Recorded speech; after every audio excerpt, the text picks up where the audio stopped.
आप लोग जानते हैं अभी गणपति का त्योहार आने वाला है और गणपति बप्पा का त्योहार हमारे देश में अभी एक बहुत बड़े त्योहारों में माना जाता है।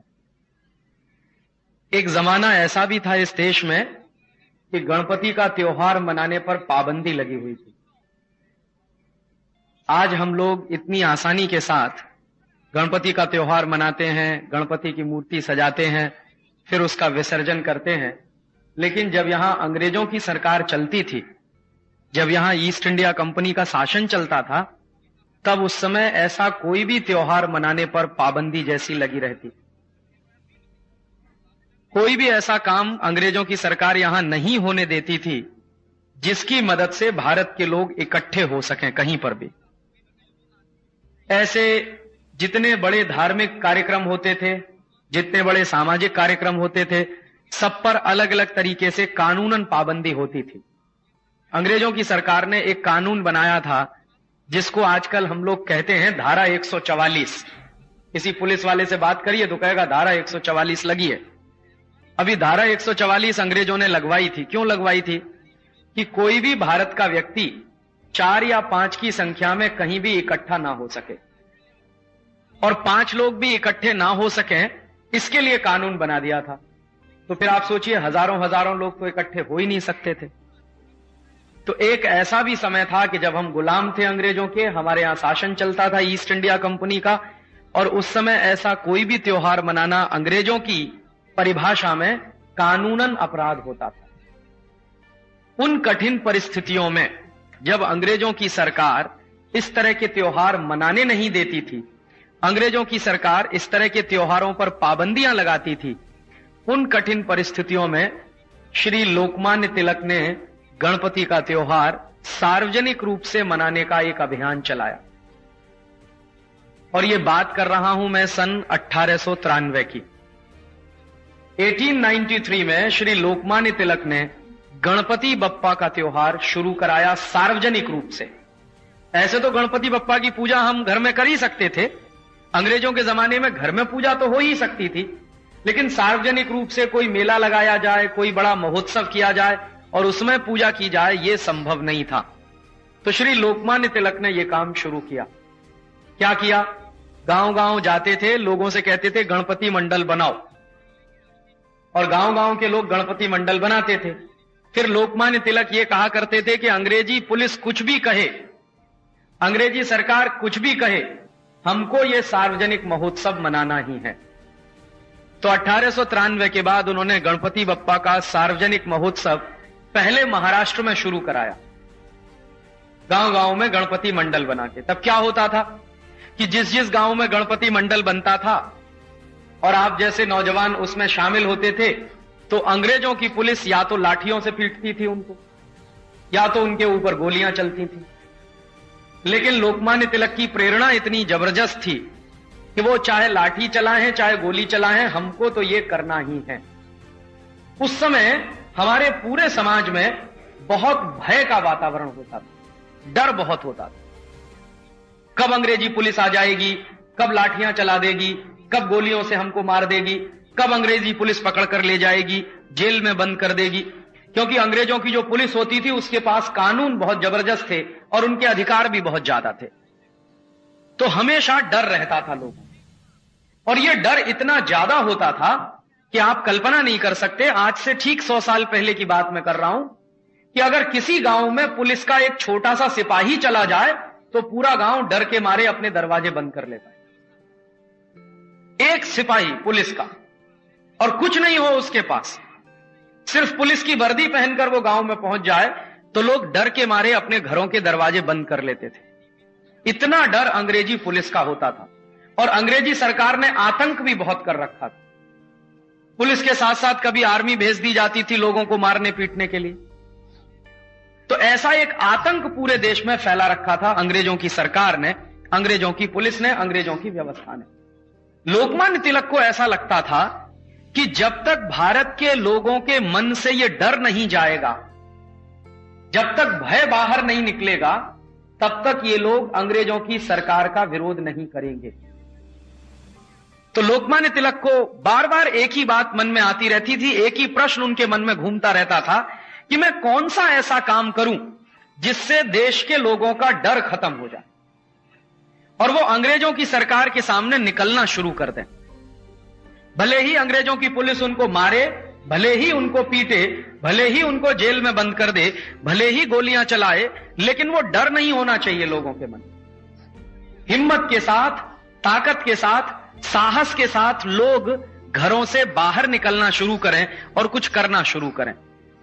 तो बहुत सोचते एक बार उनके मन में आया कि ऐसा कुछ किया जाए कि कोई धार्मिक काम सार्वजनिक रूप से करवाया जाए, क्योंकि हमारे देश के लोगों की, हम सबकी धर्म में बहुत आस्था होती है और यह बहुत स्वाभाविक है, क्योंकि हमारे यहां जो सनातन संस्कृति रही है इस देश में, उसका धार्मिक आधार बहुत मजबूत रहा है, आज से नहीं हजारों साल पहले से। तो लोकमान्य तिलक को भी ऐसा लगा कि इस देश में लोगों का धार्मिक आधार बहुत व्यापक है, इसलिए कोई धर्म आधारित काम किया जाए, सार्वजनिक रूप से किया जाए, तो लोगों के मन से थोड़ा डर निकाला जा सकता है। तो उन्होंने ये 1893 में गणपति बप्पा का त्योहार सार्वजनिक रूप से मनाने का ऐलान किया। सबसे पहला ऐलान उन्होंने किया था पुणे के पास एक गांव में। उसके बाद गांव-गांव घूमकर उन्होंने लोगों से कहा कि गणपति का त्योहार मनाना है और हमको उसके लिए मंडल बनाना। मंडल बनाने के पीछे कल्पना क्या थी? संगठन बनाना। उनको किसी तरह से गांव-गांव के लोगों को संगठित करना था अंग्रेजों की सरकार का विरोध करने के लिए। तो गांव-गांव जाना है, उसके लिए संगठन बनाना है। अब संगठन किस नाम से बनेगा? तो उन्होंने कहा गणपति के नाम से बनेगा। तो 1893 के बाद उन्होंने गांव-गांव घूम कर गणपति मंडलों की स्थापना करवाना शुरू किया। पहला लक्ष्य उनका यह था कि ये जो महाराष्ट्र का पूरा इलाका है, जिसको आज आप महाराष्ट्र कहते हैं, पहले तो ये महाराष्ट्र नहीं होता था, लेकिन अभी इस पूरे इलाके में उन्होंने कहा कि हर गांव में मुझे गणपति मंडल की स्थापना करनी है और उस गणपति मंडल के बहाने लोगों को संगठित करके कोई बड़े काम पर लगा देना है। तो उन्होंने घूमना शुरू किया, जगह जगह जाकर व्याख्यान देना शुरू किया। उस समय तो आप जानते हैं कि वो वकील होते थे, वकालत करते थे। एक दिन उनको ऐसा लगा कि वकालत और ये काम दोनों साथ नहीं चल सकते, क्योंकि वकालत करने के काम में काफी समय नष्ट होता था। एक दिन उनको इस बात का भी एहसास हुआ कि मैं वकील तो हूं और वकालत भी करता हूं, लेकिन अदालत तो अंग्रेजों की है, कानून तो अंग्रेजों का है, अदालत में जो पद्धतियां चलती हैं वो तो अंग्रेजों की हैं। और वो कहते थे कि मुझे तो अंग्रेजों को बाहर निकालना है इस देश से, तो अंग्रेजों की अदालत में जाके मैं वकालत करूं और उन्हीं के कानून के आधार पर कुछ कोशिश करूं न्याय दिलवाने की, तो ये तो कुछ उचित नहीं है। तो उन्होंने एक बहुत क्रांतिकारी फैसला किया कि अभी कुछ भी वकालत नहीं करनी मुझको, अभी तो देश का ही काम करना। हालांकि उस समय उनकी पत्नी ने उसका बहुत विरोध किया कि आप ये क्या कर रहे हो, और डर किस बात का था कि पैसा नहीं आएगा, जीविका नहीं चलेगी। उन्होंने कहा सब जीविका चलेगी, लेकिन मैं ये अंग्रेजों की अदालत में जाके अब काम करने वाला नहीं, मुझे तो अंग्रेजों से भारत को आजाद करवाना है। तो वकालत भी छोड़ दी और पूरा का पूरा समय गांव-गांव घूमना, गली गली जाना, गणपति के मंडल बनवाना, लोगों को समझाना कि हम गणपति का मंडल बनाएंगे, उससे गणेश चतुर्थी आएगी, फिर उस दिन गणपति की स्थापना होगी, फिर उसके बाद महोत्सव मनाएंगे। तो महोत्सव मनाने के पीछे, गणपति मंडल बनाने के पीछे उनके मन में दो बातें काम कर रही थी। एक तो गांव के लोगों का संगठन होना बहुत जरूरी है, दूसरा गांव के लोगों में से डर निकलना बहुत जरूरी है। आप जानते हो, हम सब मानते हैं कि गणपति विघ्नहर्ता है, किसी भी तरह के विघ्न को दूर करते हैं। इसलिए हम जो भी कोई बड़ा काम करते हैं तो पहले गणपति की पूजा करते हैं, ताकि उस काम में कोई विघ्न ना आने पाए। तो गांव-गांव जब लोकमान्य तिलक घूमते थे तो कहते थे कि देखो ये गणपति विघ्नहर्ता है, तुम अगर इनकी पूजा करोगे तो तुम्हारे सारे विघ्न ये दूर कर देंगे। तो अंग्रेजों की सरकार जो तुम्हारे काम में विघ्न डालती है, अंग्रेजों की सरकार जो तुम्हारे ऊपर अत्याचार करती है, वो सब दूर करने का काम गणपति करेंगे। तो लोगों में थोड़ी हिम्मत आना शुरू हुई। गांव-गांव इस तरह के जब उनके व्याख्यान होना शुरू हुए तो लोगों में हिम्मत आना शुरू हुई। लोगों ने फिर गणपति मंडल बनाना शुरू किया। अंग्रेजों की सरकार उससे बहुत परेशान हुई। तो जैसे जैसे लोकमान्य तिलक गणपति मंडल बनाते जाते थे, वैसे वैसे अंग्रेजों की सरकार की कोशिश ये रहती थी कि ये गणपति मंडलों को तोड़ दिया जाए। तो मैंने आपको बताया कि गणपति मंडल के लोग जो होते थे, उनके ऊपर अंग्रेजी लोग झूठे साचे मुकदमे चलाते थे जैसे कोई गणपति मंडल का अध्यक्ष है, मान लो किसी गांव का, अंग्रेजी पुलिस आएगी, उसको पकड़ के ले जाएगी, उसके ऊपर झूठ मूठ का कोई मुकदमा चलाएंगे, उसको जेल के अंदर बंद कर देंगे। क्यों? ताकि गांव के लोगों में यह डर पैदा हो जाए कि तुम गणपति में मत जाना, नहीं तो अंग्रेजी पुलिस तुमको भी पकड़ के ले जाएगी। तो इस तरह से अंग्रेजी पुलिस और अंग्रेजी सरकार परेशान करती थी। लेकिन लोकमान्य तिलक कहते थे कि चाहे वो जितना परेशान करें, हमको तो यही करना है। तो लोगों में थोड़ी हिम्मत आना शुरू हुआ। हिम्मत आते आते संगठन बनना शुरू हुआ। संगठन में होने वाले कार्यकर्ताओं की भीड़ बढ़ना शुरू हुआ और लोकमान्य तिलक ने देखा कि अभी ये चल गया है और काफी बड़े इलाके में गणपति का त्योहार मनाया जाने लगा है। 1897-1898 तक तो कई गांवों में सार्वजनिक रूप से गणपति शुरू हो चुका था और 1900 के आसपास तो काफी फैल चुका था। तो 1893 से लेकर 7 साल के अंदर लोकमान्य तिलक ने घूम घूम कर जगह जगह जाकर लोगों को व्याख्यान देकर गणपति मंडलों की स्थापना कराकर लोगों को संगठित करके एक लंबी कार्यकर्ताओं की बड़ी टीम बनाई। अभी देखिए, जो महान लोग होते हैं वो कितना दूर से सोचकर काम करते हैं। टीम बना रहे थे और उनके मन में विचार कोई दूसरा था। विचार यह था कि गणपति मंडल जगह जगह स्थापित हो जाएंगे, इसमें से कार्यकर्ता निकलेंगे और इन कार्यकर्ताओं को देश की आजादी के काम में लगाना।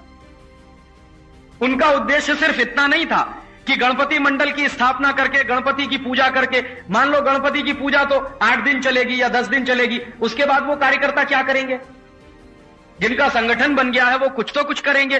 तो उनके मन में विचार काफी आगे का था कि कार्यकर्ताओं को निकालना है, उनका संगठन बनाना है और जब गणपति का त्योहार खत्म हो जाएगा तो फिर उन्हीं कार्यकर्ताओं की मदद से देश की आजादी के लिए आंदोलन चलवाना है।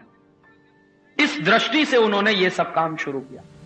और आप जानते हैं कि एक समय जब उनको लगा कि मेरे पास काफी कार्यकर्ता हो गए हैं, मेरे पास काफी नौजवान आ गए हैं और उनके मन में थोड़ा डर भी खत्म हो गया है, अंग्रेजी सरकार से अब भय भी नहीं लगता है उनको, तो एक दिन उन्होंने कहा कि अब हम सब लोग मिलकर स्वदेशी आंदोलन चलाएंगे। और तब उन्होंने नारा दिया कि स्वदेशी आंदोलन सारे देश में चलेगा। और यह घटना क्या हुई थी आप जानते हैं? 1905 में लॉर्ड कर्जन नाम का एक अंग्रेज ऑफिसर था, उसने बंगाल का बंटवारा कर दिया। बंगाल को 2 हिस्सों में बांट दिया, जिसको हम भंग का या बंगाल का विभाजन का नाम देते हैं।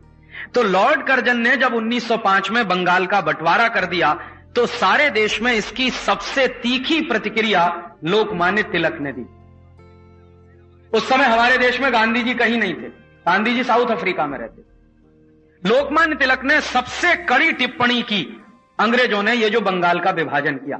और आप जानते हो कि लोकमान्य तिलक एक अखबार निकालते थे, उसका नाम था केसरी। तो केसरी अखबार में उन्होंने उस पर जबरदस्त तीखी टिप्पणी लिखते हुए एक संपादकीय लेख लिखा। अंग्रेजों की सरकार ने उनके अखबार की सारी प्रतियां जब्त कर ली और उसके बाद जिस दिन वो अखबार बंटने वाला था, लोगों के पास जाने वाला था, उससे पहले ही उन्होंने सारे अखबार खरीद कर एक जगह जला दिए ताकि लोगों तक वो प्रतिक्रिया ना पहुंचे। तो लोकमान्य तिलक ने सोचा कि अभी अंग्रेजी सरकार के खिलाफ तो युद्ध हमको शुरू करना ही करना है। तो उन्होंने क्या काम किया? उन्होंने कहा अगर ये अंग्रेजी सरकार मेरा अखबार नहीं बिकने देगी और इन अंग्रेजों को ऐसा लगता है कि मेरा अखबार लोगों तक पहुंचेगा नहीं, तो ये बड़ी भारी गलतफहमी में है। उन्होंने फिर क्या किया कि जो जगह जगह के गणपति मंडल थे उनको अपना लेख लिखकर भेजा कि ये मेरा लेख है, इसको सब गांव वालों को पढ़कर सुनाओ। अखबार अगर वो ले नहीं पाएंगे क्योंकि अंग्रेजी सरकार ने अखबार जला दिए हैं, तो उन्होंने लिखकर भेजना शुरू किया और कहा कि सबको सुनाओ, गांव के लोगों को इकट्ठा करके उनको बताओ। तो गांव गांव में लोग इकट्ठे होने लगे, उनका वो जो लिखा हुआ था वो सब सुनाते थे, दूसरे लोग पढ़ते थे, सामने बैठे हुए लोग सुनते थे, तो लोगों में गुस्सा आता था।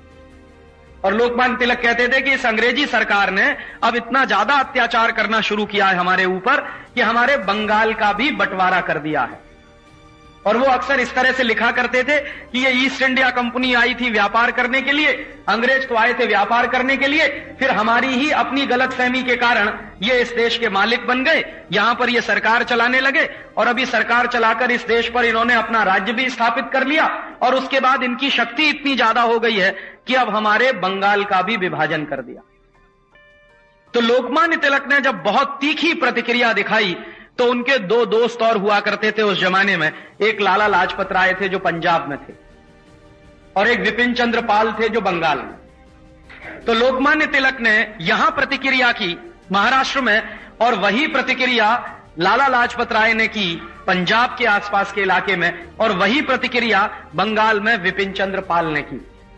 तब इन लोगों के सामने जनता ने जाकर यह पूछना शुरू किया। एक बार लोकमान्य तिलक से पूछा कुछ नौजवानों ने कि अभी अंग्रेजों की इस नीति का हम जवाब कैसे दें। तो उन्होंने कहा कि अभी तो बस एक ही बात है कि संपूर्ण स्वराज्य की बात करो, अंग्रेजों को भगाओ। अभी एक मिनट भी अंग्रेजों को यहां नहीं बर्दाश्त कर, क्योंकि अंग्रेज बहुत अत्याचार हमारे ऊपर कर रहे। तो उन्होंने स्वराज्य की बात कह दी। और आप सब सुनते हैं कि स्वराज्य मेरा जन्म सिद्ध अधिकार है। ये जो उन्होंने कह दिया, फिर ये देश के लोगों ने कहना शुरू किया कि अभी अंग्रेजों को यहां नहीं रहने देना है, अंग्रेजों को यहां से भगाना है, और हमको तो स्वराज्य लाना है। तो एक बार फिर कुछ नौजवान उनसे मिले, विद्यार्थी लोग थे। उन्होंने कहा कि स्वराज्य कैसे आएगा? तो उन्होंने कहा कि स्वराज्य तब आएगा जब इस देश में स्वदेशी आएगा। और जो सबसे महत्वपूर्ण बात कही लोकमान्य तिलक ने, उस बात को आज भी याद रखने की जरूरत है। उन्होंने कहा कि अगर स्वदेशी नहीं आएगा तो स्वराज्य नहीं आएगा। पूना की एक बहुत बड़ी सभा में उन्होंने यह कह दिया था कि स्वदेशी और स्वराज्य एक ही सिक्के के दो हिस्से हैं। अगर स्वदेशी आएगा तो स्वराज्य आ जाएगा, स्वदेशी नहीं आएगा तो स्वराज्य नहीं आएगा। दूसरा, वो ये भी कहते थे कि अगर स्वराज्य आ जाएगा तो स्वदेशी और बढ़ेगा। तो फिर उन्होंने गणपति बप्पा का जो मंडल बनाए थे गांव गांव में, गणपति का महोत्सव मनाने के लिए जो मंडल बनाए थे गांव गांव में, उन्हीं मंडल के नौजवानों को फिर उन्होंने कहा कि अब स्वदेशी आंदोलन चलाओ। तो 1905 में उन्हीं नौजवानों ने जो संगठित हुए थे गणपति मंडल में, उन्होंने स्वदेशी आंदोलन चलाना शुरू किया। देखिए कितनी दूर की योजना थी। 1893 के साल में गणपति शुरू किया, 1905 में स्वदेशी आंदोलन शुरू किया, लेकिन 1893 से 1905 कितने साल? करीब 12 साल बैठते हैं ना। तो 12 साल पहले योजना बना ली कि मुझे क्या करना है, कैसे जाना है। यहां हम 6 महीने आगे का सोच नहीं पाते। अभी वो 12 साल पहले की योजना बनाकर कि कैसे कैसे मुझे गांव गांव जाना है, कैसे कैसे गणपति का काम शुरू करवाना है, कैसे कैसे मंडल खड़ा करवाना है, फिर उसके बाद उनसे क्या काम करवाना। तो 1905 में आके स्वदेशी का नारा दे दिया। तो फिर जो नौजवान गणपति का त्योहार मनाने के लिए संगठित हुए थे, उन्होंने ही स्वदेशी आंदोलन चलाना भी शुरू किया। और लोकमान्य तिलक ने उनको तैयार किया कि तुम सब गांव गांव जाओ और हर गांव में जाकर लोगों से कहो कि अंग्रेजी कपड़ों का बहिष्कार करें, अंग्रेजी सामानों का बहिष्कार करें, अंग्रेजी कपड़े खरीदना बंद करें, अंग्रेजी सामान खरीदना बंद करें, ईस्ट इंडिया कंपनी का सामान खरीदना बंद करें, और ईस्ट इंडिया जैसी दूसरी तमाम अंग्रेजी कंपनियों का कुछ भी माल नहीं खरीदें। तो जो गणपति का काम करने वाले नौजवान होते थे, गणपति मंडल का त्योहार जो लोग मनाते थे, गणपति का महोत्सव बनाते थे, फिर वही गांव गांव जाकर लोगों को स्वदेशी आंदोलन चलाने की प्रेरणा भी देने लगे। धीरे धीरे स्वदेशी आंदोलन बढ़ने लगा। एक बार लोकमान्य तिलक ने पूरे देश के लोगों को आह्वान कर दिया कि हम शक्कर नहीं खाएंगे, क्योंकि उस समय शक्कर इंग्लैंड से बन के आती थी। तो उन्होंने कहा कि अगर हम अंग्रेजी कपड़े नहीं पहनेंगे, अंग्रेजी सामान नहीं खरीदेंगे, तो अंग्रेजी शक्कर भी नहीं खाएंगे। और आप सोच सकते हो, उस समय लाखों लोगों ने अंग्रेजी शक्कर खाना बंद कर दिया। कहा कि बिना शक्कर के कुछ भी खाएंगे, लेकिन अंग्रेजी शक्कर नहीं खाएंगे। और लोकमान्य तिलक ने जब यह कह दिया कि अंग्रेजी शक्कर नहीं बिकेगी भारत में, तो तुम सोचो जो मिठाई बनाने वाले लोग होते थे, उन्होंने मिठाई बनाना बंद कर दी, दुकानें बंद कर दी कि हम नहीं अब बनाएंगे, जब तक हमारे देश में शक्कर बनेगी नहीं तब तक हम मिठाई नहीं बनाएंगे, या मिठाई बनाएंगे तो किसी ऐसी चीज से जिसको हम अपने देश में बना सकेंगे। तो गुड़ बनता था उस समय हमारे देश में, खांडसारी बनती थी उस समय हमारे देश में। तो हलवाइयों ने, जो लोग सिर्फ शक्कर से मिठाई बना पाते थे, उन्होंने तो दुकानें बंद कर दी। दूसरे हलवाइयों ने सिर्फ गुड़ बनाना शुरू किया, गुड़ से मिठाई बनाना शुरू। तो नई नई बार जब गुड़ से मिठाई बनना शुरू हुई, लोगों को अच्छी नहीं लगती थी, लेकिन लोग कहते थे कि नहीं, ये स्वदेशी है, इसी को खाना। तो गांव गांव में स्वदेशी का हो गया।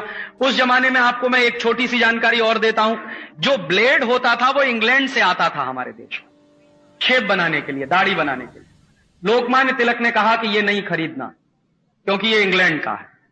अभी आप सोचोगे भारत में एक भी कंपनी नहीं थी जो उस समय ब्लेड बनाती थी, लेकिन उन्होंने कह दिया कि नहीं खरीदना है हमको, अंग्रेजी शक्कर नहीं खाएंगे, अंग्रेजी ब्लेड भी नहीं खरीदेंगे।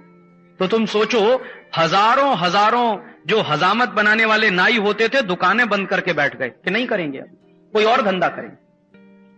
तो उन्होंने कहा कि सिर्फ धंधा और करेंगे ऐसा नहीं सोचना है, अभी हमको कोशिश यह करनी है कि इस ब्लेड की जगह अपना कुछ बनाए। तो फिर नाइयों ने उस तरह से हजामत बनाना शुरू किया। उसमें थोड़ी तकलीफ होती थी।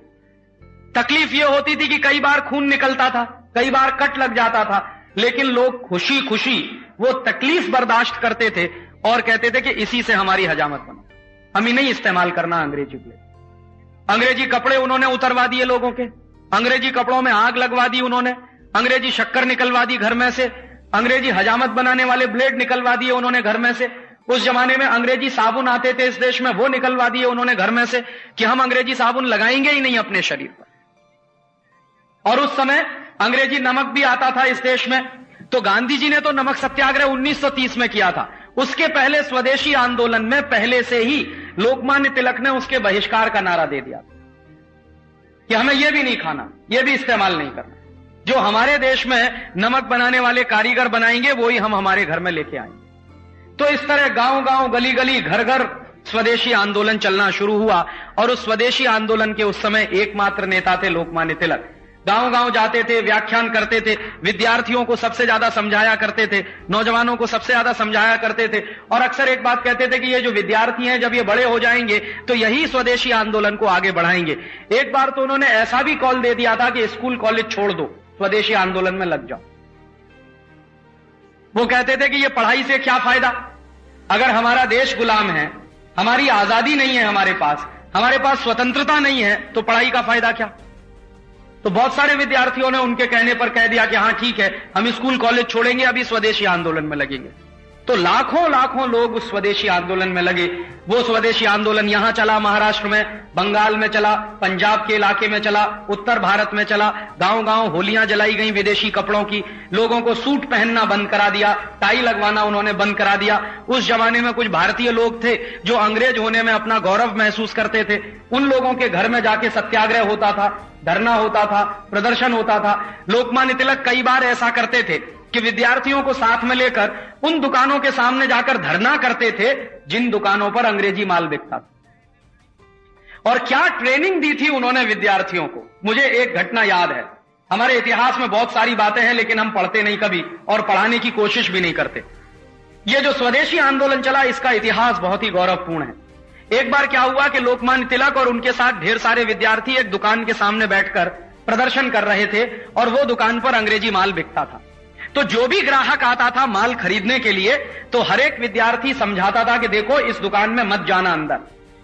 क्यों नहीं जाना, इसमें अंग्रेजी माल बिकता है। तो वो भाई कहता था कि क्यों नहीं खरीदना अंग्रेजी माल, तो इसका पैसा यहां से इंग्लैंड जाता, हम यहां गरीब होते हैं, अंग्रेज हमारे पैसे से अमीर होते हैं, हमारे देश का माल बिकता नहीं तो हमारे कारखाने बंद होते हैं, हमारे कारखाने बंद होते हैं तो हमारे मजदूर बेरोजगार होते हैं। इसलिए लोकमान्य तिलक एक बार सत्याग्रह कर रहे थे बैठकर, उनके साथ ढेर सारे विद्यार्थी थे, तो वो विद्यार्थी समझाते थे तो बहुत सारे लोग समझ के वापस चले जाते थे।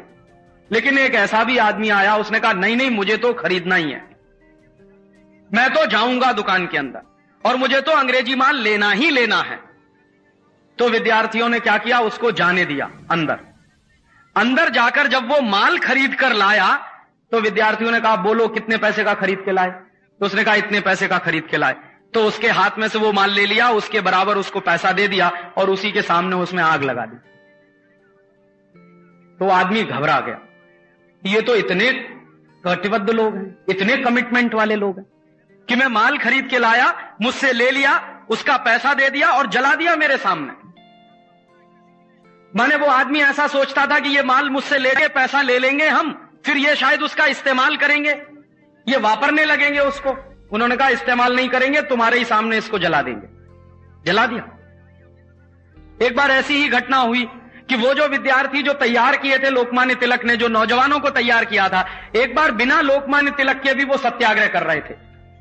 एक दुकान के सामने बैठे हुए थे और वो दुकानदार को कह रहे थे कि या तो तुम ये दुकान बंद करो, नहीं तो हम किसी ग्राहक को तुम्हारी दुकान में आने नहीं देंगे।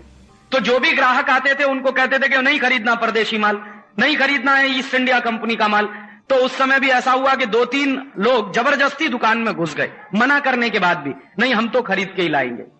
तो उन नौजवानों ने क्या किया कि जब वो माल खरीद कर लाए तो दुकान के सामने वो सारे नौजवान लेट गए, सड़क पे लेट गए और कहा कि अभी तुम ले आए हो अंग्रेजी माल खरीद कर, हमने तुमसे मना किया था, अभी तुम्हारी हिम्मत है तो हमारे शरीर पर पैर रख के तुम निकल कर जाओ। तो सब लोग घबरा गए। ये नौजवान इतने कमिटमेंट वाले कि दुकान के सामने लेट गए सड़क पर और कह रहे हैं कि तुम हमारे शरीर पर पैर रख कर जाओ तब हम निकलने देंगे और हम देखते हैं कि तुम कितने हिम्मत वाले हो। तो उनकी हिम्मत टूट गई। फिर अंदर जाके सारा सामान वापस किया, फिर वो वापस लौट के आए। तो उन्हीं नौजवानों ने उनका सत्कार भी किया कि तुमने बहुत अच्छा किया, अंग्रेजी माल नहीं खरीदा, अभी ये बात तुमको भी गांव गांव कहनी है। बाद में वो लोग उनके मंडल में शामिल हो। ऐसे ऐसे प्रयोग इस देश में हुए और इसका नतीजा क्या निकला जानते हो? पहली बार भारत के इतिहास में एक ऐसी घटना हुई कि 1905 में अंग्रेजों ने जब बंगाल का विभाजन किया तो उन्हीं अंग्रेजों ने 1911 में बंगाल का विभाजन वापस भी लिया। अंग्रेजों की सरकार पहली बार अगर हारी इस देश में तो वो इस स्वदेशी आंदोलन की ही ताकत थी, वरना उसके पहले अंग्रेजों की सरकार ने जितने फैसले किए एक भी फैसला ऐसा नहीं था जिसमें अंग्रेजों को हार देखनी पड़ी हो। वो अक्सर जो फैसला करते थे उसी को वो लागू करवा देते थे, चाहे अत्याचार करना पड़ता था, चाहे हिंसा करनी पड़ती थी, चाहे लोगों को पीटना पड़ता था। लेकिन पहली बार ऐसा हुआ कि बंगाल विभाजन जो 1905 में हुआ, स्वदेशी आंदोलन की शक्ति इतनी ज्यादा थी, ताकत इतनी ज्यादा थी, गांव गांव लोगों का मोबिलाइजेशन इतना ज्यादा था, गांव गांव लोगों का संगठन इतना मजबूत था कि 1911 में अंग्रेजों की सरकार ने हमारे देश के स्वदेशी आंदोलन के सामने समर्पण कर दिया, सरेंडर कर दिया। और अंग्रेजों की सरकार ने पूछा आप क्या चाहते हो? तो उन्होंने कहा सबसे पहले हम ये चाहते हैं कि बंगाल का विभाजन रद्द होना चाहिए। तो अंग्रेजों की सरकार ने बंगाल का विभाजन रद्द किया।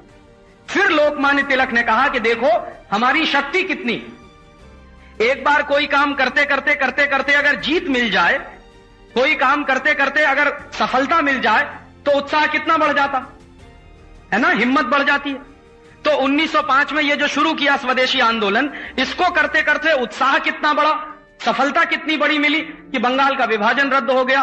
तो फिर लोकमान्य तिलक ने कहा कि अब यही स्वदेशी आंदोलन हमको आजादी भी दिलवाएगा, इसलिए इसको बंद नहीं करना है। तो 1911 में अंग्रेजों की सरकार ने तो बंगाल विभाजन वापस ले लिया, लेकिन गणपति का त्योहार मनाने वाले लोगों ने स्वदेशी आंदोलन वापस नहीं लिया।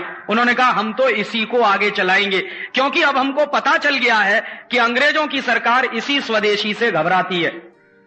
तो 1911 के बाद और आंदोलन तेज हो गया, क्योंकि जब उत्साह आ जाता है, हिम्मत आ जाती है, सफलता मिल जाती है तो उत्साह 2 गुना हो जाता है। तो 2 गुने ज्यादा उत्साह से लोगों ने स्वदेशी आंदोलन और तेजी से बढ़ाना शुरू किया।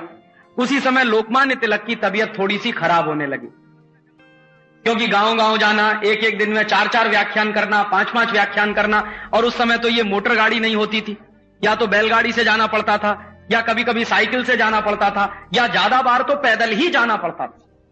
तो गांव गांव जाना, एक एक दिन में 4-4 व्याख्यान करना, लोगों को समझाना, संगठन बनाना, शरीर उनका टूटने लगा था, उम्र भी उनकी काफी हो गई थी, लेकिन बीमारी की हालत में भी वो ये काम करते रहे।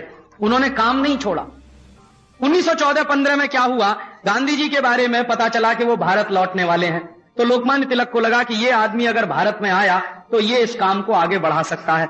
तो 1915 में जब गांधी जी से उनकी मुलाकात हुई तो उन्होंने गांधी जी से एक ही बात कही कि ये जो स्वदेशी आंदोलन का पौधा मैंने लगाया है, अब इसको पेड़ बनाना का काम तुम्हें करना। मेरा शरीर अब जवाब दे गया है, अब मैं इससे ज्यादा करने की स्थिति में नहीं हूं। बीमार भी मैं काफी रहता हूं, खांसी भी आने लगी थी उनको, अस्थमा की कुछ प्रॉब्लम भी शुरू हो गई थी उस समय तक उनको। तो उन्होंने कहा कि अब मेरे लिए संभव नहीं है कि मैं हर जगह जा जाके व्याख्यान कर सकूं, लेकिन ये काम अभी तुम्हें करना है। और फिर गांधी जी ने लोकमान्य तिलक के हाथों से वो काम ले लिया। गांधी जी ने उसमें एक नई बात और जोड़ दी जो उस समय तक नहीं थी। उन्होंने कहा कि यह तो बहुत अच्छा है कि हम अंग्रेजी कपड़े नहीं पहनेंगे, यह तो बहुत अच्छा है कि हम अंग्रेजी कपड़ों की होलियां जलाएंगे, लेकिन पहनने के लिए अपना कपड़ा खुद बनाएंगे। और उन्होंने खादी की बात कहना शुरू किया। उस जमाने तक इस देश में खादी बनती नहीं थी और कोई जानता भी नहीं था कि खादी क्या होती है। चरखा चलता था, लेकिन चरखा चला के पहनने का कपड़ा नहीं बनाया जाता था। चरखा चला के ये जो दरी आप बैठे हैं ना, जिस पर शतरंजी क्या कहते हैं इसको, ये बनती थी। और हमारी बेडशीट जो है जिसको हम बिछाते हैं वो बनती थी। और ऐसे मोटे मोटे कपड़े बनते थे, लेकिन पहनने का कपड़ा उस जमाने तक बनता नहीं था। तो गांधी जी ने कहा कि अंग्रेजी कपड़ा हम पहनेंगे नहीं, बहुत अच्छा है, हम स्वदेशी कपड़ा ही पहनेंगे, तो वो कपड़ा हम खुद बनाएंगे। तो चरखा चलाओ, कपड़ा बनाओ और उस कपड़े को पहनो। तो उसमें चरखे का आयाम गांधी जी ने और जोड़ दिया। तो जो गणपति मंडल के लोग गांधी जी को मिले, जो लोकमान्य तिलक ने उनको कहा कि अब ये कार्यकर्ता हैं, इनकी मदद से तुमको ये काम पूरे देश में करना है, तो गांधी जी ने गणपति मंडल के कार्यकर्ताओं को एक निर्देश और दिया कि सब चरखा चलाना सीखो और खादी बनाना सीखो। तो उस समय बहुत लोग गांधी जी की मजाक करते थे कि बापू ये चरखा चला के आजादी मिल जाएगी क्या? तो बापू कहते थे एक बार चला के देखो, फिर पता चलेगा कि आजादी मिलती है कि नहीं मिलती। तो फिर उन्हीं लोगों ने चरखा चलाना शुरू किया। गांधी जी ने उन्हीं कार्यकर्ताओं की मदद से गांव गांव चरखे का आंदोलन शुरू करा दिया। तो खादी बनना शुरू हो गया। इस तरफ इंग्लैंड का माल बिकना कम हुआ, इंग्लैंड के कपड़े बिकना कम हुआ, इंग्लैंड का सामान बिकना कम हुआ। दूसरी तरफ हमारे देश में खादी बनना शुरू हुआ। फिर गांधी जी ने कहा गांव गांव में छोटे छोटे उत्पादन का काम हम खुद करेंगे, हम क्यों बाहर से खरीदेंगे। तो उत्पादन का काम शुरू हुआ, उसके बाद खादी का काम शुरू हुआ और धीरे धीरे वो फैलने लगा और आगे बढ़ने लगा। तो अंग्रेजों की सरकार को सबसे ज्यादा नुकसान जानते हैं क्या हुआ? उनका मुनाफा बंद हो गया। जो मुनाफा वो यहां कमाते थे, लंकाशायर से जो कपड़ा बन के आता था, मैनचेस्टर से जो कपड़ा बनकर आता था, लिवरपूल से जो कपड़ा बनकर आता था, वो भारत में बिकना बंद हो गया। फिर ईस्ट इंडिया कंपनी का माल बिकना भी बंद हो गया। फिर धीरे धीरे अंग्रेजों का धंधा यहां चौपट होने लगा और अंग्रेजों को बहुत नुकसान होने लगा। उनका खर्चा ज्यादा होने लगा, आमदनी यहां से कम हो गई। तो अंग्रेजों की सरकारों ने फैसला किया कि अभी भारत तो छोड़ना ही पड़ेगा। उसके बाद 1930 में गांधी जी ने नमक सत्याग्रह भी कर दिया। नमक सत्याग्रह, मीट सत्याग्रह में हिंदुस्तान के लाखों लोग जेल चले गए। फिर अंग्रेजों की हालत ऐसी हो गई कि कोई भी जेल ऐसी बाकी नहीं थी जहां किसी को वो रख सकें। जेल भर गई, हाउसफुल। लोग खुशी खुशी जेल जाने के लिए तैयार हो गए। एक जमाना था, मैंने आपको बताया 1893 में, कि लोगों को डर लगता था अंग्रेजी सरकार से। कोई भी गांव में छोटा सा सिपाही आ जाए तो लोग डर के मारे बंद हो जाते थे घर में। फिर एक दिन ऐसा भी आया कि 1930 के साल में अपनी खुशी से जेल जाना शुरू कर दिया लोगों ने कि चलो जेल ले चलो, देखें कितनी जेल है तुम्हारे पास। तो जेल की संख्या तो बहुत कम थी, जेल में रखने वाले कैदियों की संख्या भी बहुत कम थी। तो लाखों लाखों लोग जब खुशी से जेल जाने लगे तो अंग्रेजी सरकार परेशान होने लगी। अंग्रेजी सरकार को यह लगता था कि पहले हम लोगों को जेल का डर दिखा के उनको दबा के रखते थे, अब लोगों के मन से जेल का डर ही निकल गया। वो कहते हैं जेल तो हमारा घर है, चलो ले चलो। बहनें जेल जाने को तैयार, बच्चे जेल जाने को तैयार, बहनों के साथ उनके पति जेल जाने को तैयार, पूरा परिवार जेल में जाने को तैयार। तो अंग्रेजी सरकार बौखलाई है। उन्होंने कहा कि अभी हमारे सारे अस्त्र फेल हो गए, अभी जेल का डर नहीं है इनको, लाठियों का डर नहीं है इनको, चाहे जितनी गोलियां चलाते हैं, लाखों लाखों लोग प्रदर्शन करने आते हैं। तो उनको लगा कि अभी तो भारत छोड़ना ही पड़ेगा। और उसके बाद भारत छोड़ने का फैसला 1937 में अंग्रेजों ने अपनी पार्लियामेंट में कर लिया कि अभी ज्यादा दिन हम यहां रह नहीं पाएंगे। उसके बाद अंग्रेजों का दुर्भाग्य ये कि दूसरा विश्व युद्ध शुरू हो गया 1939 में, और दूसरे विश्व युद्ध में अंग्रेजों की इतनी पिटाई हुई, इतना नुकसान हुआ उनका कि उनको बहुत बोझा लगने लगा। फिर उन्होंने 1945 में अनाउंस भी कर दिया कि अभी हम भारत छोड़ देंगे, और 1947 में वो भारत छोड़कर चले गए और हम आजाद हो। आजादी मिली हमको, उसके मूल में एक बहुत बड़ा आंदोलन था स्वदेशी का, और स्वदेशी का आंदोलन चला, उसके मूल में एक बहुत बड़ा आंदोलन था गणपति बप्पा। तो ये जो गणपति आ रहा है ना, ये कितना महत्वपूर्ण है ये तुमको पता चलना चाहिए, इसलिए ये कहानी मैंने सुनाई। बहुत लोगों को मालूम नहीं है, सिर्फ गणपति की मूर्ति रख लेते हैं, कुछ उनकी पूजा कर देते हैं, कुछ वो गीत गा लेते हैं, उल्टे सीधे ऑर्केस्ट्रा करा लेते हैं, फालतू के गंदे गंदे गीत बजवा लेते हैं। इन सब लोगों को मालूम नहीं है कि गणपति का त्योहार किस लिए शुरू किया गया था और उसके पीछे भावना क्या थी, उसके पीछे उद्देश्य क्या था। आज तो विकृति ज्यादा आई है गणपति के नाम से, आज तो पैसे का दुरुपयोग ज्यादा हो रहा है गणपति के नाम। मैंने तो यहां तक सुना है कि गणपति मंडल के लोग चंदा वसूल के ले जाते हैं, फिर शराब पी लेते हैं, भांग भी पी लेते हैं, जुआ भी खेल लेते हैं उनसे, उल्टे सीधे सिनेमा के शो करा देते हैं, उल्टे सीधे गीत बजवा देते हैं। तो ये जो विकृति आई है, ये अगर विकृति ऐसे ही चली तो मुझे लगता है कि लोकमान्य तिलक की आत्मा को बहुत कष्ट पहुंचेगा। उन्होंने जिस पवित्र उद्देश्य से ये गणपति बप्पा का महोत्सव शुरू कराया था, वो पवित्र उद्देश्य अगर हम भूल गए और उस रास्ते से अगर हम भटक गए तो उनकी आत्मा को बहुत कष्ट पहुंचेगा। इसलिए मैंने तुमको यह सुनाया है कि गणपति बप्पा का त्योहार अगर मनाना हो तो उस भावना से मनाना जिस भावना से लोकमान्य तिलक ने शुरू कराया था। और वो भावना क्या थी? स्वदेशी।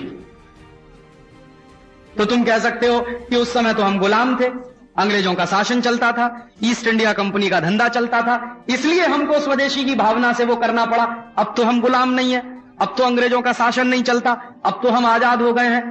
और मैं तुमसे यही कहने आया हूं कि आज भी हम उस ईस्ट इंडिया कंपनी को भूल नहीं सकते जिसने हमको गुलाम बनाया। तकलीफ जानते हो क्या है? इस समय भारत में कुछ ऐसी परिस्थितियां बन गई हैं कि जो ईस्ट इंडिया कंपनी को हम लोगों ने स्वदेशी आंदोलन चलाकर, हमारे पुरखों ने स्वदेशी आंदोलन चलाकर भगा दिया था, वही ईस्ट इंडिया कंपनी फिर वापस आ गई है। तुम लोग अखबार पढ़ते हो ठीक से? एक मराठी का अखबार निकलता, उसका नाम है लोकमत। सुना है तुम? मई के महीने का अगर लोकमत मिले तो पढ़ना। और कौन सा? मई के महीने का जो आखिरी रविवार था, उस रविवार का लोकमत पढ़ना। उसमें रविवार की पूर्ति आती है ना? उस रविवार की पूर्ति में एक बहुत बड़ा लेख आया है। लेख क्या है? वो एक तरह का इंटरव्यू है। और उसमें जानते हो क्या लिखा है? तुम पढ़ोगे तो तुमको खुद आश्चर्य होगा। उसमें लिखा है, ईस्ट इंडिया कंपनी फिर से भारत में आ गई है। जिस ईस्ट इंडिया कंपनी को हमने भगाया, करोड़ों करोड़ों लोगों की कुर्बानी देके, इतना बड़ा आंदोलन चला के, वही ईस्ट इंडिया कंपनी फिर आ गई है। अभी क्या होगा? पहले भी आई थी 400 साल पहले, है ना? तब इस देश का राजा था जहांगीर। जहांगीर ने बुलाया था ईस्ट इंडिया कंपनी को। अभी ईस्ट इंडिया कंपनी फिर आ गई है। और वो ईस्ट इंडिया कंपनी अगर फिर आई है तो शायद हमको फिर से स्वदेशी आंदोलन चलाना पड़ेगा। नहीं तो क्या होगा? नहीं तो वही गलती होगी जो उस समय हुई थी। ईस्ट इंडिया कंपनी को अगर हमने व्यापार करने दिया तो एक दिन फिर देश गुलाम हो सकता है।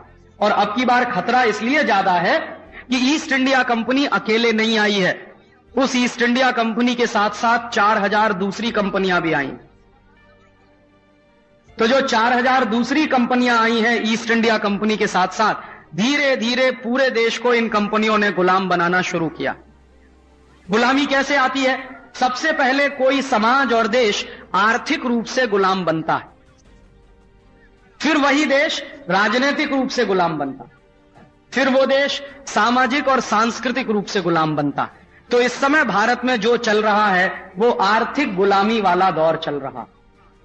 जब ये आर्थिक गुलामी पूरी हो जाएगी तो फिर हम राजनीतिक रूप से भी गुलाम हो सकते हैं।